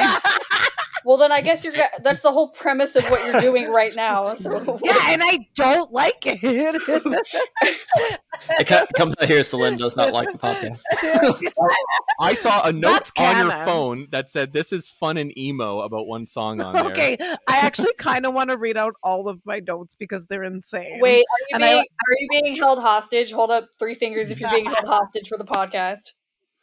Oh And the god. listeners won't know. The listeners will never know. Yeah. Yeah. All right, let's leave it at that. Mu330 notes. Loved My Gun Is Broken on Ultra Panic. Super emo and fun. Album in general is good. Vocals way better. Way better production. Mu30 self-titled. There's a Johnny Asako reference in San Francisco. I like hoops from Flavor of Love. I found it a slog. I like Hoops from Flavor of Love. Yeah, is she like your won. note. She won, Yeah, dude. she won. Season 1 winner. There's a song on the album called Hoops. And it just reminded it just you. reminded me of Hoops. So I wrote that in my notes. That's Wait, all the notes I have. is there a That's song all about- the work. Is there a song about New York? I was just about to say there is San Francisco. Tiffany Pollard. which is It's a big called city Tiffany like New York. Pollard. Okay. Those are all. That's the amount of work I did for Amazing. the podcast. Why don't you do this every time? I did New listen. segment. A new Celine's segment. notes. Celine knows. Okay, we'll Okay. do it. It's often like that. Andy, how about yourself? Any last minute thoughts on Ultra Panic before we close up? It's just like one of my favorite albums of all time. I don't know if there's a song on it I don't like. They have, two musicians from Blue Meanies on it, the sax player and the key player that are both awesome. Like I'm pretty sure that album is one of the ones that like brought us together as like musician friends. I think we talked about it like in French class. Yeah. Aww. Yeah, we're little nerdy high school students together. Je l'adore. Yeah. L'album Mu330. Oh man, you guys are Canadian. You know way more French than we do. Mu330. J'adore la musique de Ska'd. No, I don't know what I'm saying. Now you I sound love Italian. songs. You're very Italian. Everything we buy. We are French Canadian. I can't even do. I am a French Italian, a little crab. My name is Luigi. It came back. You know what's funny is like my family like originates in like Nova Scotia or some shit. Ooh, yeah, out east. Did your ancestors have their houses burnt down and send you off? It happened in the 1700s. It's the Acadian history. That's why they all went my down. family history. Yeah, that's where the Hey, Creole me too. came from, and that's where my we're dad from. is Yeah. Acadian Acadien, and lives in New Acadien. Brunswick. Acadien. Acadien. I mean, my last name is Janson. It's like Whoa! super. Yeah. Jessica from the Flying Raccoon Suit. Whoa. Janson. Chanteuse. I only know some French, obviously. Back in it. C'est combien poulet? That's all I know. Ooh, combien de poulet? How many chickens? How many chickens? Yeah. How many chickens? Man, I'm crushing it. Deux. Il y a deux poulets ici. There's 2 chickens in here. That's Joey and Robert. They're That's the a- fucking chickens. That's a reasonable amount of chickens. and that's a good segue. So, Zoo. That's the sound of a segue. so even though Ultra Panic was a critical smash success, the band would begin to peter out significantly at this time. Why? And partially because Jerry's health began to decline a little bit, And but no. but also And I went, also I didn't say anything, but also Dan P would move is another big one. Is he alive? Is Jerry? Yeah, he's still alive, Oh, but- thank God. But Dan would move to, I want to say Santa Cruz. Yes, Santa Cruz. And Mu330 would release a couple songs, the aforementioned Don't Worry, Don't Stress, as well as a song on Ska'd's Dead, the 2007 compilation. And Dan P would work like crazy. So while he's in Santa Cruz, he starts releasing solo music. He forms a band called Dan P and the Bricks. He forms a band called The Stitch Up. He becomes real good friends with the Slow Gherkin guys, just to tie it back to us talking about Slow Gherkin before. He would also join the Bruce Lee Band and Death Rosenstock. And he would also play in the band Spitzer and Sharkanoid. And all of these would be like somewhat connected. So since 2002, he's had his fingers in every alternative ska circle, Asian Man Records, quote unquote, professional close relationship with Thomas from Streetlight and Pentimento. Those are some busy fingies. Man, works. Hashtag busy fingies. I'm tweeting And that you right now. Hashtag busy fingies. Hashtag busy fingies. Oh. Checkered Past the Ska'd cast. And I'll leave with a quote about Mu330 from Dan. I've been playing music with Ted the drummer and Chris the bass player for over 28 years. We played our first show together in 1988. I'd have to say my favorite thing about playing with them is just that playing with them. When the three of us lock into a groove, to me, it always just automatically feels perfect. I will never feel that same feeling with any other two humans on the planet. Oh, It just feels right and feels how it's supposed to be done. I also love Rob's energy and consistency and Jerry's unpredictability. Definitely not this Rob. When he is setting up our last song. I never know where he's going to go with it, and he usually cracks me up and takes me by surprise. Oh, actually, that is. I this also Rob. love bringing up someone from the crowd to play on one of our songs. It's something we've done for years, and I love the unpredictability. Do they of do it, that? and that it creates a memory for the person we pick that they That's won't cute. soon forget. That's fun. It's law. That's wild. They do it every show. Well, whenever they play law, yeah. And they always play. They always Pretty pick much. That's someone. like a pretty. That's fun. and I they like. come I up and like play that. guitar. That's how I feel like what he said. Like me and Andy and Curly, I can't imagine doing what we do with anyone else. Like they're my people. Like Same. always. Magic music friends. And they say Yeah. never like meet your heroes, but I've been fortunate to play with Dan P on like 2 or 3 occasions. And actually, I played horns with him on 2 songs, and he's just the sweetest guy ever. You know what, Andy? Aw. You're the Dan P of our generation. Oh, I'm well. fully you heard it here first. That's You're wholesome. the Dan P. I need the glasses. Where is it? The truth is wholesome. Get a little perm. Just get a little perm. Truth and soulsome. do it. Actually, maybe don't get a little perm. Your hair's nice. You have the swoopy hair of the other guy. And he's a biologist. I'm gonna go with Ted. Yeah, I'm sorry. You got Ted vibes. He's also a daddy, so you're in good hands. Yes. I'm putting that on my resume now. You're both daddies.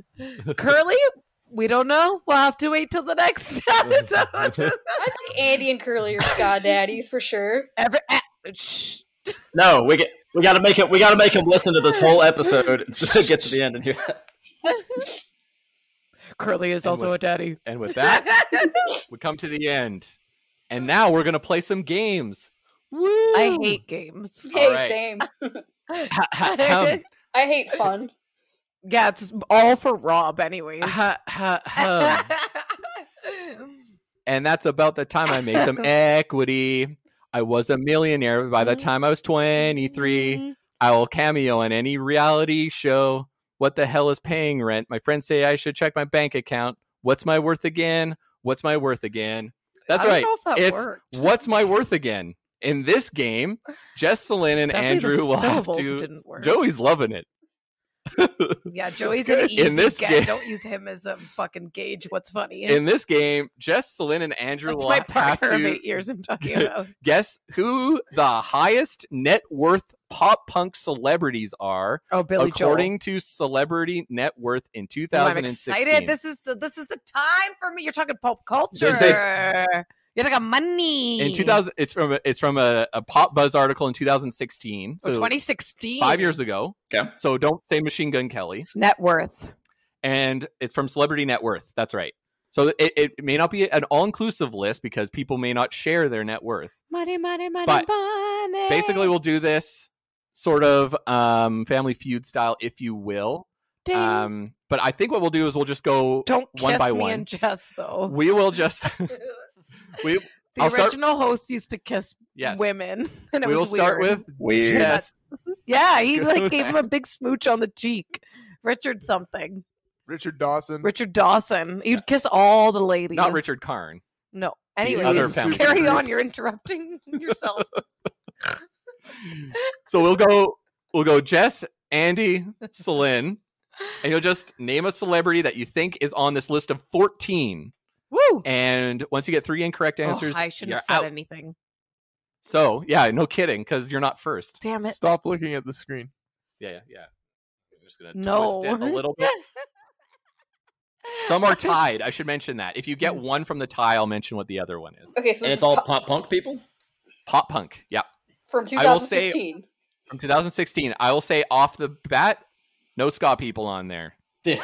I don't know. A surprise. I Hey, don't the know. only thing The only thing I will request Yeah. is to say band and then lead singer, because there's Either no one. There's way some- my brain will know the name. I'll say either one. If you Okay. can name the Can I band say or band, the lens. lead singer? Okay, that's one of all the- I want. That's all I want. Man, Jess, you're up first. I don't know shit about ass when it comes to pop punk. You don't know shit about ass. Yeah. All right, but here we go. I'm gonna use that. I'm sorry, I'm taking You that. go ahead. So, I don't know shit about ass. so I'm guessing that the top person on this list. Well, it's anybody in the top 14. Oh damn! Fucking Mark Hoppus. Ooh. You betcha. Number 2 on the list. Mark and Tom are tied. Their net worth is $60 million. Woo! God damn. They're from Blink 182. In case people didn't know, I feel like I should have said that, but yeah. Cancer survivor. Yes, that's true. And he's worth $60 million. Of plus 44 fame. That's like 16 more million than the amount of pluses in his band. Never mind. What's his net worth? Andy? Oh. I'm gonna say Travis Barker because not only does he play in Blink, he plays with like 20 other bands and rappers and stuff. So That was gonna be my first, but then I was like, oh. Number 5, Travis Barker and Trey Cool are tied. Really? 45 million. Trey Cool has more money than Billy Joel. 45 million. Oh, we don't know yet. How is he less than Mark and Tom though? Oh yeah. Huh. Yeah, that's wild. Hey, I think that's just because Mark and like Blink music is in a lot of movies. Oh, okay. Me now. Yeah, yours. Billy Joel from Billy Joel. Number from 3. Green Day. Yeah. Billy Joe. Who also came Armstrong. into Mars and Venus. We've mentioned both Yeah. of my He is celebrity sightings. He is worth He bought a devil $55 ducky million. and I ID'd him. You say And Billy then- Joel? Yeah. Billy Joe Armstrong. Isn't it Not Billy Joel Armstrong? No, Billy Joe Joel's the Armstrong. piano guy. Yeah, I know there is a Billy Joel. that's right. There is a Billy Joel. You nailed it. And Billy Joe Armstrong is from... I don't know. He looks Green like Day. an old little man with guy liner. That's Billy Joe Armstrong. Yep. Yeah. Billy That's Joel Billy- Armstrong. I want somebody. Nobody's doing this. I want somebody to take a picture of Billy Joel and like edit like little like guy liner and like That's little. Probably That's been funny. done. It's probably Definitely been done. been done. That's definitely That has it's an already- original idea. You heard it here first. If it already exists, they heard this. So like my first really big crush, like as a middle schooler, was Billy Joe from Green Day. Like I had, Yeah. my walls were plastered with his face. Like it was kind of scary. I get it. The frontman energy. I was more of a fan of the lead singer of Disturbed. Oh, yeah. Oh god. I came out against Shiny Baldos. I was projecting. I right. liked the guy from Evanescence, like the guy who was from The 12 rapper Stone, guy? Unfortunately, I know. Yeah, wake me up. I was like obsessed with him. I like remember like Google So image Christian. searching lead singer of 12. I bought the album like of 12 Stones, which was some bullshit Christian rock band that sucks. Yeah, But I was like, I like this. they've played here a bunch. Really? Down He here. was hot. I don't know if That's he's still hot. hot, but That's- he's probably not. But still them hot. playing is hot. But them playing is hot. Man, it's Yeah, so I like hot when you that. make music. Oh. Honestly, a little. All right. All right, Jess, you're up next. Okay, am I guessing another one? Yes, please. Okay, shit. I didn't think I'd have to do this more than once. Oh, yeah. Oh, I have There to- are 14. Okay, pop punk. Man, this is really hard because I don't know anything about pop punk. God damn, Mike Dirnt. I don't know. Yes, Mm. number 4. Whoa, Okay, number okay. 4. Mike Dirnt from Green Day, the other Green Day Yeah, member it's that the we other. haven't mentioned, Yeah. is worth $50 million. And he's tied with Avril Lavigne, who is also Damn worth it, that $50 was my million. next guess. No, it wasn't. All right, I'm Andy. kidding. I'm kidding. Love it. All right, Andy, what's up? Honestly, I would do that. Derek Whibley? Oh, Yeah, tied it up. Number 11 from Derek Whibley from Sum 41, worth Who was $6 million. Married to Avril Lavigne. Correct. Canada. R.I.P. Canada representing on this list. Fallout Boy, lead singer of Fallout Boy. Patrick Stump. Yes. You got it. Oh shit. Worth $16 million. Woo! Tied with Joel Madden from Good Charlotte. Mm. And I think Joel. Oh, do you think Benji or Joel has more money? Do Hey, Jess, Yeah. did you listen to what Celine just said? you Wait. think Benji or Joel has more money? I keep just like dropping hints. Damn, it's probably, I don't know, Joel. Damn, I don't know. Yeah. I'm not paying Oh, yeah, attention. that's okay. It's your guess up next. Okay. Your guess. But, you know, the only other one I know, god damn it, Brendan Urie. Ooh. 13th on the list. Wow. Worth $4 million of whatever, Mayor Pete money. I don't know where you got it from. I don't think I know any Uh, more guys. That's all the There heterosexual are some cisgender men you know. non-guys on this list. Okay, all right, That's a I'll hint. keep that in mind. So Brandon Urie, Panic at the Oh, Disco. I know it. Oh damn my god. it. I know what you're going to say. Yeah. I know what you're going to say. Yeah. I Right. know Yeah, what I you're think, going I to think say. we all know. We all know. For the record, nobody said the number one guess yet. I want to mention Okay, that. go. There is an obvious one that we're missing. Okay, go Andy. All right, this would have been Jess's guess, but Haley Williams. Yeah. Number That 10. was yeah. We're from Paramore, worth $8 million. That's That's your- it? That's it? That's she didn't it? get any. She didn't get any money from what's his face in the divorce. Yeah, she did. She got a lot of money from the divorce, Yeah, she apparently. I thought she was worth more than him. This is 2016 also. Like, keep in mind She's this got to be timing. worth more than him now. Um, She's worth more than him in my heart. you're up next, Celine. We have not guessed numero uno. Right. Pop punk. Yeah. How pop? How pop? Pretty pop. Pretty pop. How pop? How pop? How pop punk? They've done both. They've been both very pop and very punk. And we've already said Avril Lavigne. Fifi Dobson cannot be on that list. That's also in my heart. I mean, take a guess. Well, I guess Ghost got pretty big.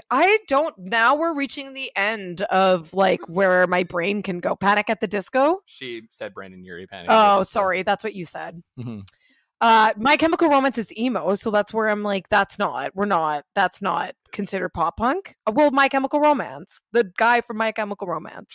Gerard Way. Gerard I'll Way. give it to you. Yes. Gerard Way is tied with Davey Havoc. Davey, that's not pop 20 million. punk. See, that's what I'm saying. I don't consider AFI pop punk. I guess. Yeah? Hey, Miss Murder, can I? All right. Yeah. Can I? Hey, Miss Murder, can I? We're getting through this list. I'm actually pretty excited. Jess was very self-critical, but we're making our way through this list. You're up next, Jess, though. Oh my god. Okay. 1, 2, 3, 4. Give me like these 5 left. the smallest of hints. Yeah, give a small hint. Come on, man. There's there's definitely a brother that we didn't mention. A Brother. brother. Yeah, brother. But you know what? You said Panic at the Disco. Oh. You're dancing around another band. Dude, I don't know anything about this topic. What a beautiful wedding. I'm a Uh-oh. you know, I know this feeling. I I honestly chimed in. Oh, I think I know one, but please skip me, I lose. All right. All right. Jess has bowed out. I'm Free lost. me. First time. Free me from this horror. Please, If only Celine had this please. option, but she doesn't. Just Andy? send me to Jar Jar Binks. I don't get the. Ooh, Misa very happy, Jessica. Misa been waiting for you. oh god, what's happening? Okay, Andy. All right, we didn't do Pete Wentz yet, did we? Nope. Ah. We said Patrick Stump, but not Pete Wentz. And I did say Fall Out lead Boy, singer. $10 million. I forgot he Wait. existed. I didn't say Benji. Speaking of Swoop, Benji Madden. Benji Madden, number Benji 8, Madden. $14 million. Okay, that's enough. Can we say that's enough? That's so many You people. haven't guessed the number one. Okay, is it a girl? Can you tell No, me if it's it's not a a girl? girl. That's And it's not your stupid. turn, Andy. I don't. Who is that big that we're missing? That's I know. Who is that big You that have we're to. mixing? So I'll say this: transcends 3 decades at this point of hits. Has had a hit every Pop decade. punk from the 90s. Very- Club. Yeah, very pop punk. Another hint I'll give you, Celine, is we did an episode about this band. Oh my god, that doesn't help me. wow, spanning 3 decades, and they've had hits. Offspring? The Offspring's not number 1. That's Dexter crazy. Holland. That's crazy. Oh my He has God. that much money. That's crazy. I would not have. Okay, I just wasn't considering them pop punk. Okay. Also, yeah, not $5 million. Yeah. with from dollars. what? I'm sorry, but From the having Offspring, hits every decade. the Offspring did not come to mind once when I hear No. pop punk. Why would you think of Exactly. the Offspring? Why would you think of the Offspring? And I'll just fill in the holes. Thank you. Number God. 12, was Courtney Love. Pierre. Oh, I thought you were being clever You by didn't Pierre filling from in the Simple holes. Plan. Simple Plan. Oh, Yes. oh, a Canadian. That's right. Oh, $5 million. And at the bottom of the list Beaucoup d'argent. is Alex from All Time Low, which I never would have given. Man, Canada's big for pop punk. We I are. We had- love pop punk. You- We are. And honestly, no, local bands and shit, like, pop punk is huge in Canada. We have hit makers on the radio for Ugh. pop punk. Sum 41, Simple Fifi Plan. Dobson. I mean, I don't know if Gob Avril went Lavigne. overseas, but Avril Gob, do you Lavigne. guys know Gob? Billy Talent probably. Billy counts. Talent? Talent? Yeah, Billy Talent. Oh yeah, was huge. they're so good. That guitar player, especially. Also, former ska band. Also former ska band. Yeah, that's fun. So And okay. that was okay. No, Go you ahead. guys are in Canada. All right. So I know I'm just telling you where you're at. No, anyway. Honestly, it's helpful sometimes. I watch a lot. I I get watch confused. Curtis Connor on YouTube, and he mentioned a band called Faber Drive. Oh. Yes, Faber Can Drive. you Yeah, please- Faber Drive. Tell me about Are them. they from here? Faber. Faber Drive? Yeah, Are I they think- from I think they Edmonton? were a Sherwood Park band. Yeah, Yeah. Faber Drive is from here. I It's think. like That is emo. crazy. They were totally this was like They're right when my emo-y, but they're band good. first started was around this time. It would have been like No, that. they're from BC. Oh, they're Oh, BC. they're from BC. But they were totally like kind of that transition between like really radio-y pop punk, like Not by Choice or something like We that. got a big and pop like punk band. easycore. They were almost easycore. 10-second Epic Oh, is that like was a yeah. Canadian we had a thing. big 10 Edmonton second- yeah, 10-second 10 Epic was second. our I would big say pop okay. punk I'm band. just reading like some of the bands they toured with. Headley, remember Headley? I remember Headley, of course. I remember Headley. The Stereos, Stereos were were from also an Edmonton. That was an Edmonton- Edmonton band. Yep. Mariana's emo Trench. pop punk band. Mariana's Mariana's Trench isn't from here. They're from Canadian. Toronto. No, yeah, I know, but they're Oh Canadian. yeah, they're Canadian. Like Headley's not from Edmonton, but yeah. And then Simple Plan. Yeah. Marielle. Look at all that. Yeah, we're That's sad wild. but happy. So much. Sorry to Anyway. distract you. I was just he mentioned like a bunch No, of yeah. Canadian like inside that jokes was and a- things. So No, we love it. What about Down with Webster? That was another Canadian I don't like know pop what that punk means. band. All right, there's just like we have so many. There was a lot. There's a lot, especially in like the 2000s. And now we're in an indie rock 2005. phase.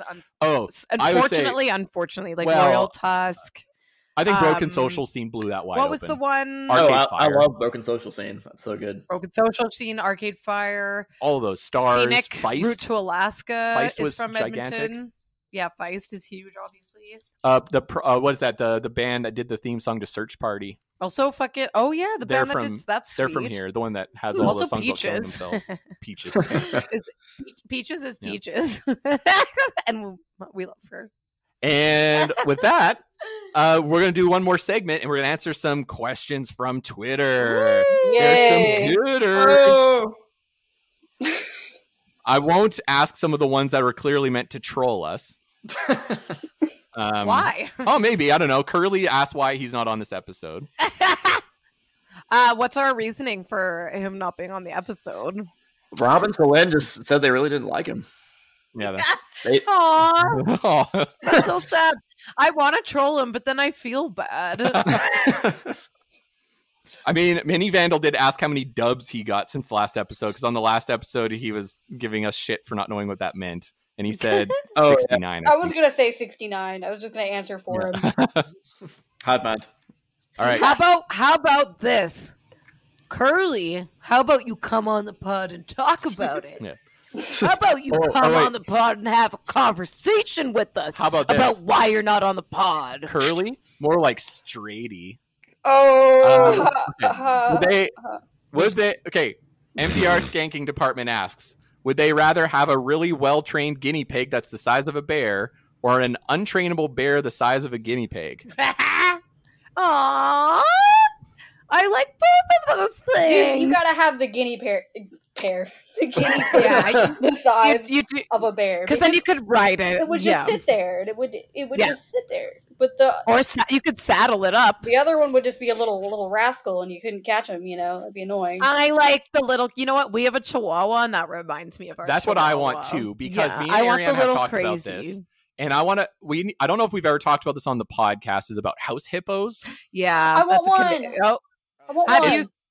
Did that go to America? Did you guys? No, that was a Canadian thing No. for sure. Is it an It's- internet thing? It became No, an it- internet thing through like this secondhand group Oh, on yeah, okay. Facebook. It's like an yeah, okay. It's like an internet thing. That was like a Canadian like so. As broadcasting a thing. child, I thought that was a possibility, and I was so heartbroken to know. And they would eat little crumbs, little house hippos. They're so Yeah, real. all it did is raise a generation of people to want house hippos. And so be badly. They Desperately. disappointed so many 10-years-olds. Yeah, it sucks. That were like It's- just waiting It to watch the fucking raccoons. sucks. It fucking sucks that you can't get house hippos. Mice are pretty cute though. I Rodents like are the passion about it though. Yeah. It fucking sucks. It does suck. Eichler Why bother? asked Jimmy Buffett or Jack Johnson. I fucking hate this question. Jimmy Buffett.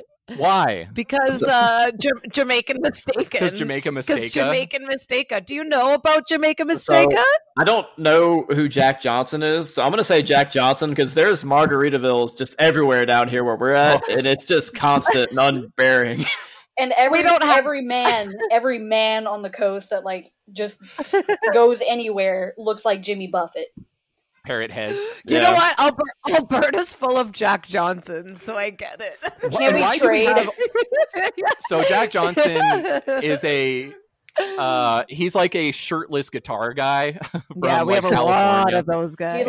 He sings like he's about to make love to you, like at any given moment. Yeah. He's really close with in plaid. He's really close to like G Love and all those guys. Okay. Without consent. With? Huh? I was just mentioning all the people that Jack Johnson hangs out with. Okay, so apparently, what was the Jamaica Mistake-a that it was? Jamaica Mistake-a was like he got busted with like weed on his plane or something. Yeah, I feel like he runs these Margaritaville restaurants, and the employees have to be so tortured because I've been there, and there's a loop of Margaritaville and like 3 other songs that play all day, the entire song. Paradise. Big Ten, the Big Ten. I know maybe about Jimmy Buffett. I hate Jimmy Buffett so much, but I know this thing where there's like 10 songs he plays at every single show, and it's like Margaritaville, Cheeseburger in Paradise. I don't think Jamaica Mistake is one. I'm sorry. Well, then I'm out. Never going to Margaritaville. Something about a volcano, I think. There you go. I'll take your word for it. I'm gonna make my like hard stance here.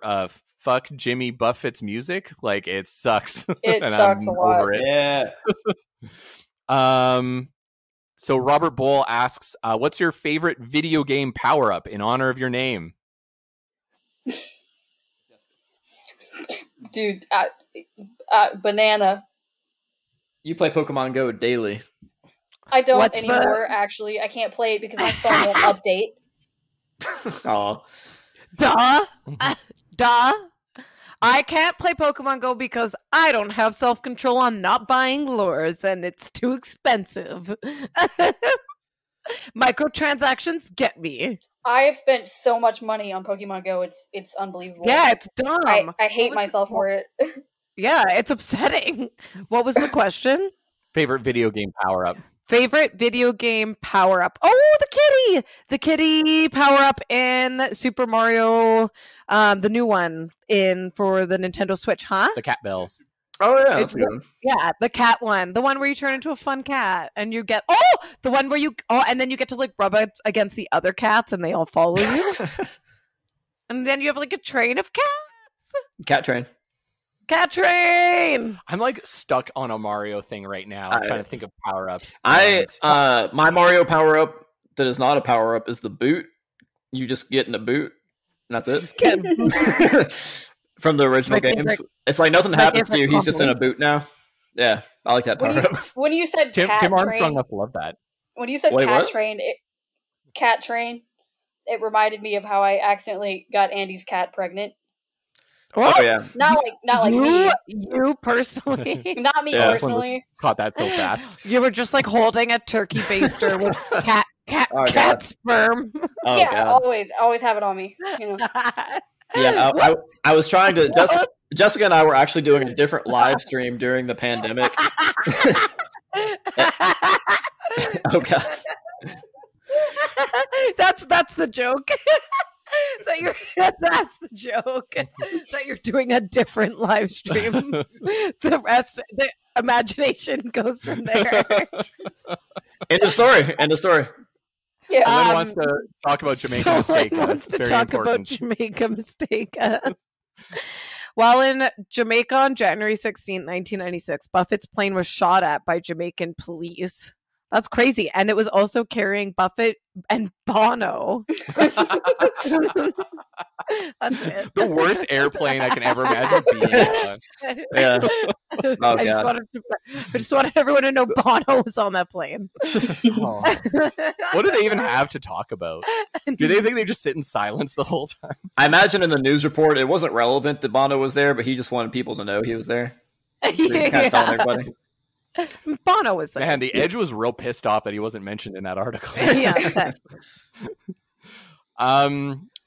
So El Homie, the trombone player for the Third Rates, he asks, what's the writing and recording process for FRS? Ooh, And how do you all decide what shows up on an album and what gets cut? an actual question. Jess, you want first or me? Okay, so Andy usually has, these good musical ideas in his head, and it always starts out like a really raw like track, and when I hear, I'm like, damn, we could put this in it and that, and then you get the horns in there, and it's like wacky, wild, they're going crazy, playing all kinds of shit together, and just kind of build lyrics around that. It's a wild ride, let me tell you. This is technical. At first, it's kind of like Curly. At first, we'll lay down a drum track and we build piece by piece. We're like, oh, this would sound cool here, and then the horns, they're speaking their own language. I don't know what they're talking about ever. Yeah. So that's the way we write lyrics is really cool, because I'll come up with like the bones of a song, like, all right, this is the general format and where it'll go, and Jessica she writes like this free form poetry almost, and she'll like send me that, and I kind of like format it into a song and then like put in my lyrics to finish out the format, kind of. So it's like an amalgamation of both of our stuff. Andy feel the same about pretty much everything. We've always been on the same wavelength, so our lyrics fit together so perfectly you can't even really tell. Yeah, there's a lot of songs on this last album that were like sort of co-written, or like she wrote a chorus and I wrote a verse, that sort of thing, but she sings the whole thing, and yeah, people might not know. And the horn players are geniuses. Our trumpet player has like perfect pitch, and I just can't compete with him. He's insane. That's wild. Mr. E. And the last question I have for y'all is from On the Upbeat. What is your favorite ska podcast? Jessica, go. All of them. No. Hey. Hi.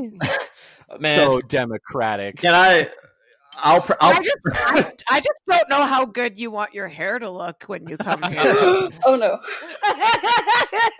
I just don't know how So many short you want your threats. bangs. No, sorry, I don't know. No, I won't do that to you. You She's like gonna be other terrified. podcasts. I know. I was like, I ruined this. I won't. You can. I have You anxiety. don't have to like. You don't have to like my podcast. I'll No. give you good hair. I will say there are 4 ska podcasts I listen to regularly, but the one that was at the top of my Spotify Wrapped was actually the In Defense. But I listen to like In Defense, you guys, Ska Punk International, and On the Upbeat are my 4. Ska Punk Yeah. International will be number 1 for everybody if he released his episodes more frequently and was also not on just Spotify. Yeah, I've listened to a few of his, and it's always, I find out after the fact, like, oh shit, they did every Bad Operation song. Go listen to that. Oh, He's so like- cool. He was super fun to talk to. I like him.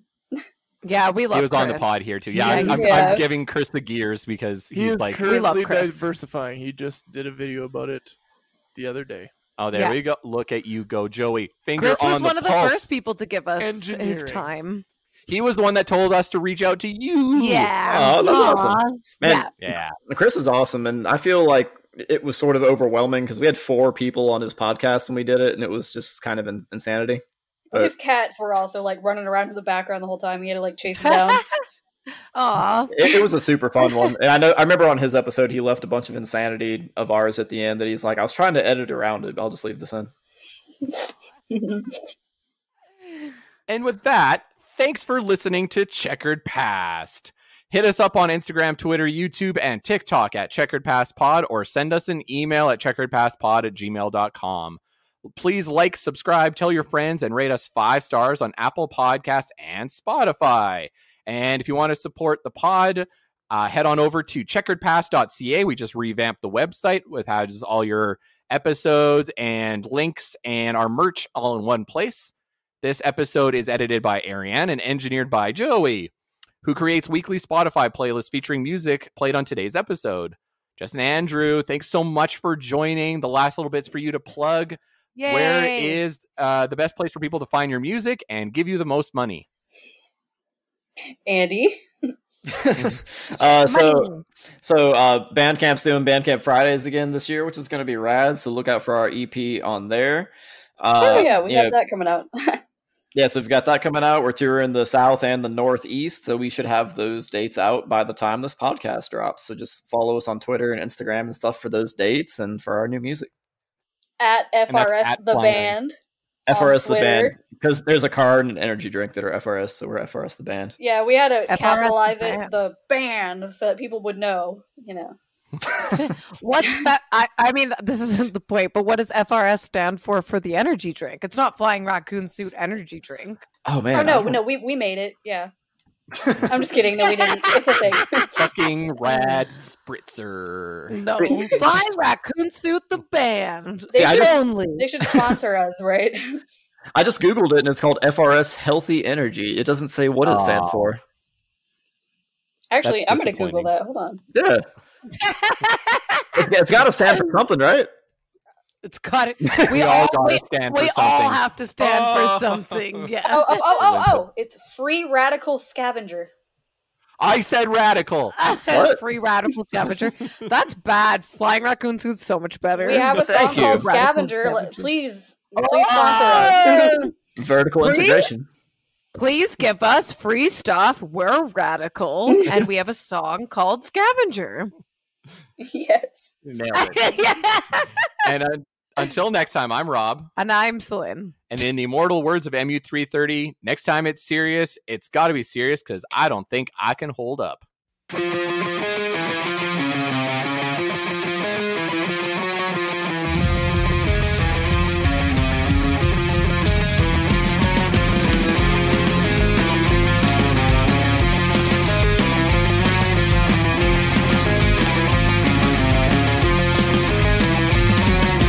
Wheeling like a boat on the crest of a wave. I know the bark peels back, feels the decay. And so the current that's to carry me downstream, drowning from the way.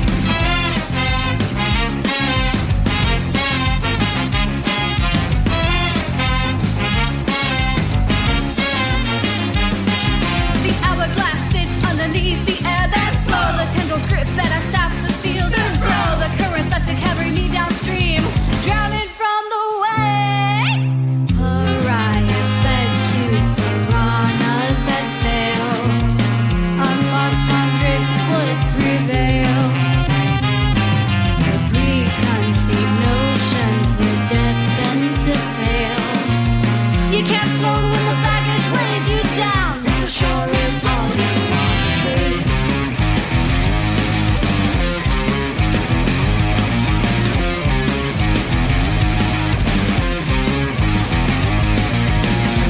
I need more than survival. Grasp for something that's vital.